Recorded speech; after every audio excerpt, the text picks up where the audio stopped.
I'm Salad and I saw Final Destination 5. It is directed by Stephen Quayle, written by Eric Hassayer. If you haven't seen this movie, I'll spoil it for you. This movie was requested by Patreon. If you'd like to fast track a movie review, patreon.com/ASEPresents. Time and temperature check. It is 3:30 p.m. It is 92 degrees outside. The humidity is 45%. On with the review. If you've seen a Final Destination movie, this is pretty much like that, but very gory. But the setup is different from the other ones. This movie follows Sam, and he's going on this company retreat, and he goes on this bus. And of course, as always, it starts with a premonition. I always like guessing where they're going to start with the premonition, but it starts with him cutting his finger on the bus. The bridge collapses, killing everybody except for his ex-girlfriend. And then he pops out of his premonition. He's like, oh, I'm still on the bus. Okay, cool. And then he figures out, oh, everything that's been happening in my premonition is happening right now. Time to get off. And all of the people, they decide to come off the bus with him. And then the bridge collapses, and it's a good time. And then one by one, they end up dying. But the order of the deaths, they be dying in the order in which they died in. I do enjoy the tension building in this one, though. A lot of the deaths you feel, okay, something is going to happen here. But it keeps building up and building up and building up the tension of the scenes, and I'm like, oh no, when is it going to happen, right? You got 3 to 5 minutes of all the build-up, and then you got the Rube Goldberg machine that activates the deaths, and each one by one they get killed. There's this Nathan kid, though. He accidentally kills Roy, and he gets his life. The rules have been added on. Not only are they dying in order, but if you kill somebody, you take that person's lifespan. But luckily, the Roy kid that Nathan accidentally killed, he wasn't supposed to live very long, and then he just dies. The difference between this and the other Final Destination movies is the twist ending. I didn't know this was a prequel to 1 until they get on the plane. Also, they're mentioning Paris the entire time of the movie. There's this kid on the plane who's freaking out. He's like, oh no, we gotta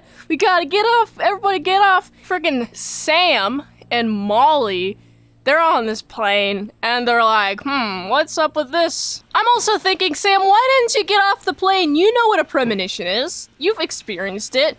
Why aren't you looking at this guy who's screaming about how the plane is going to explode? Why aren't you listening to him and getting off? That part I didn't find to be very logical, and he dies in the plane, just like how the plane exploded in the first one. Overall, I enjoyed this Final Destination movie.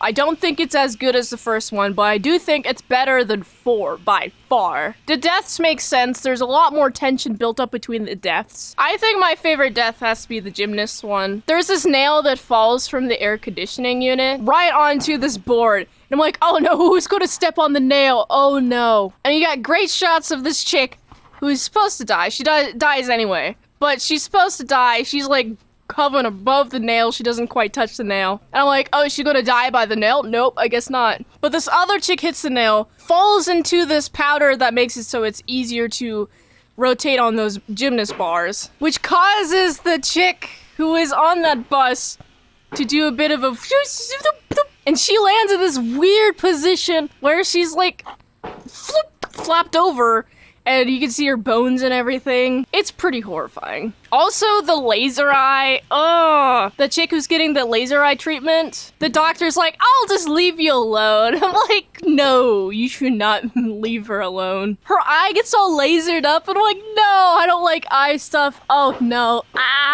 It physically hurt me watching it. This is an alright Final Destination. Everybody did an alright job with acting, nothing too remarkable. The only remarkable thing about this movie has to be the twist ending, but overall I thought it was alright. I do enjoy the Final Destination movies though, so I have to give this one, it's like a 6.8 out of 10. If you like this review, watch another one on the platform really likes it. If I haven't reviewed it on the channel, there's a chance I haven't seen it at all. That's why you gotta get the Patreon request at patreon.com/ASEPresents. $20 dinos for 1 movie review per 1 month. Also support the daily grindness by going to this link tree. It keeps the grind going. And until next time, I'm Salad Saw. I'll see you later, my salad croutons and bacon bits. Boop. Alright, I'm gonna get on a bus now. Hopefully it doesn't crash. Goodbye.